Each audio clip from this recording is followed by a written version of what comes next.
Assalamualaikum warahmatullahi wabarakatuh. Kami dari kelompok 2 yang beranggotakan saya Nabita Dewi dan ada teman-teman saya yaitu ada Dwiki, ada Salsabila, ada Intan, dan ada Denis. Di sini kami akan menjelaskan tentang UMKM dari Ibu Ai. Saya Nabita Dewi, NIM 242. Saya akan menjelaskan profil, sejarah, dan latar belakangnya. Yang pertama, saya akan menjelaskan profil dari usaha Ibu Ai. Yang pertama, namanya Ibu Ai Suhartini. Dia sudah berusia 33 tahun, tempat tanggal lahirnya Cimahi 1 Juli 1986. Alamatnya ada di Kampung Babakan Sari, RT 3, RW 9, nomor 11, Kelurahan Padasuka, Kecamatan Cimahi Tengah, Kota Cimahi.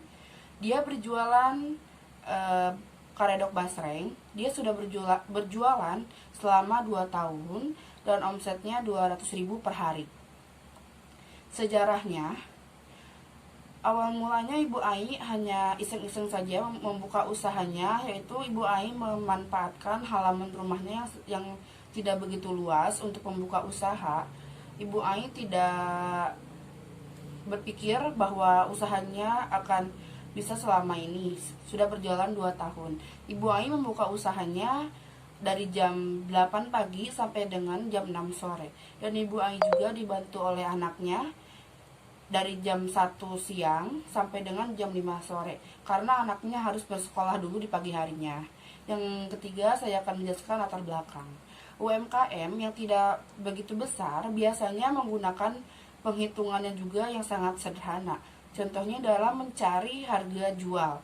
Mereka akan menggunakan metode-metode yang sangat sederhana untuk menentukan harga jual. Dalam UMKM ada beberapa cara untuk mencari harga jual, yaitu ada yang sesuai dengan pesanan dan ada juga yang sesuai dengan proses massal dalam waktu tertentu. Jika sesuai dengan pesanan disebut dengan job order costing, dan jika sesuai dengan proses massal dalam waktu tertentu disebut dengan proses costing. Tentunya ada perbedaan antara job order costing dan proses costing. Dan dalam penghitungan itu, jika penghitungannya tidak tepat, maka dalam penentuan harga jual juga tidak akan tepat. Di sini kami meneliti dari usaha UMKM Ibu Ai dan kami akan membantu cara penghitungan harga jual Ibu Ai dalam metode job order costing. Terima kasih. Saya, Salsabila Mutiara, akan menjelaskan tentang metode pemilihan perhitungan laporan biaya. Setelah kami menganalisis UMKM yang menghasilkan produk karedok basreng tersebut masuk ke dalam metode pesanan atau job order costing system. Karena produk yang dihasilkan tidak terus-menerus diproduksi secara massal, namun diproduksi sesuai dengan jumlah pesanan dari pelanggan. Lalu menentukan harga jual produk per unit. Dalam menentukan harga jual produk per unit, setidaknya ada 2 metode, yaitu cost plus pricing dan markup pricing.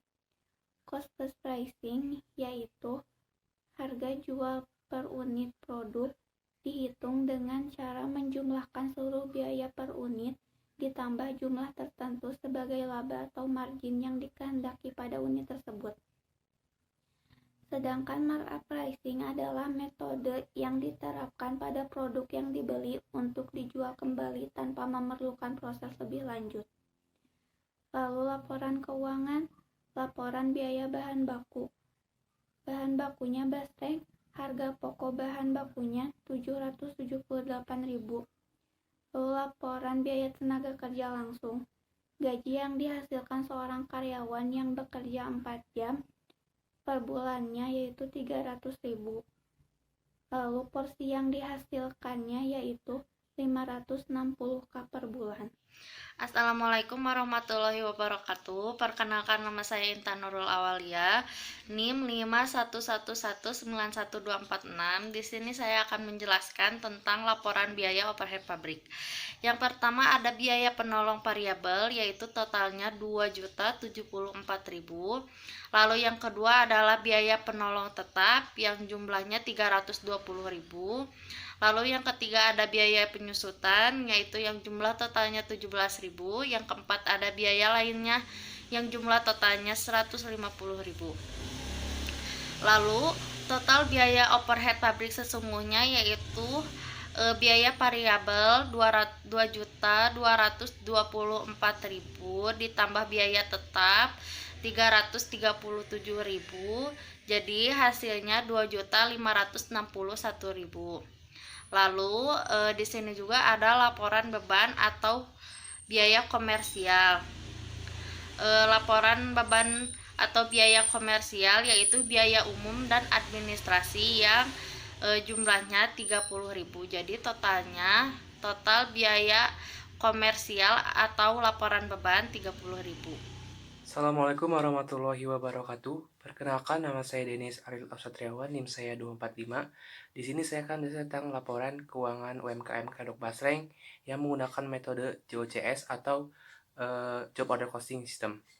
Yang pertama itu adalah laporan JOCS ya. Yang pertama ada kodenya itu Basreng, yaitu ada BOP awal, BOP awalnya kosong, lalu ada bahan langsung sebesar 778.000, lalu ada PTKL sebesar 300.000, lalu ada BOP sebesar 2.561.000, dan ditotalkan menjadi 3.639.000. Lalu masuk ke laba ruginya. Yang pertama itu ada penjualan. Penjualannya itu sebesar 6 juta rupiah. Lalu ada harga pokok penjualannya sebesar 3.639.000 dikurangi menjadi laba kotor yaitu sebesar 2.361.000. Lalu ada biaya komersial yaitu sebesar 30.000. Maka dikurangin laba kotor dikurangi biaya komersial menjadi laba bersih ya sebesar 2.331.000.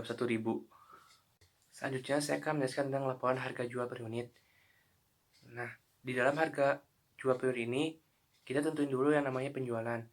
Penjualan produk Basreng selama sebulan dari UMKM tersebut jika diambil rata-ratanya itu sebesar 6 juta. 6 juta itu dibagi 30 hari, jadi 200.000 per hari. Nah, terus harga jual yang ditetapkan TAI sebesar 5.000 per unit, maka 6 juta dibagi 5.000 sama dengan 1.200 unit. Nah, lalu jumlah produk yang dihasilkan seorang pegawai selama 1 bulan adalah 560 cup. Maka 1.200 dikurangi 560 sama dengan 640 cup. 640 cup ini merupakan jumlah produk yang dihasilkan oleh TAI sendiri tanpa bantuan pegawai. Nah, lalu kita menentukan namanya metode harga jual produk dengan cost plus pricing. Nah, tadi kan ditentuin kalau harga pokok penjualan itu yang dihasilkan adalah Rp3.639.000. Nah, dari HPP tersebut dibagi dengan jumlah produk yang dihasilkan selama sebulan, yaitu 1.200. Maka hasilnya itu 3.032,5 unit. Itu HPP per unit. Nah, lalu kita mencari namanya laba yang diinginkan. Dalam mencari laba yang diinginkan itu, kita HPP penjualan dibagi dengan penjualannya, lalu dikali 100%, maka menghasilkan 60,65%.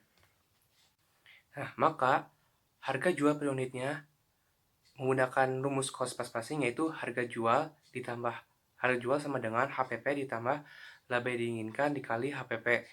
Nah, HPP-nya itu kan tadi HPP per unitnya itu kan 3.032,5 ditambah 60,65% dikali 3.032,5.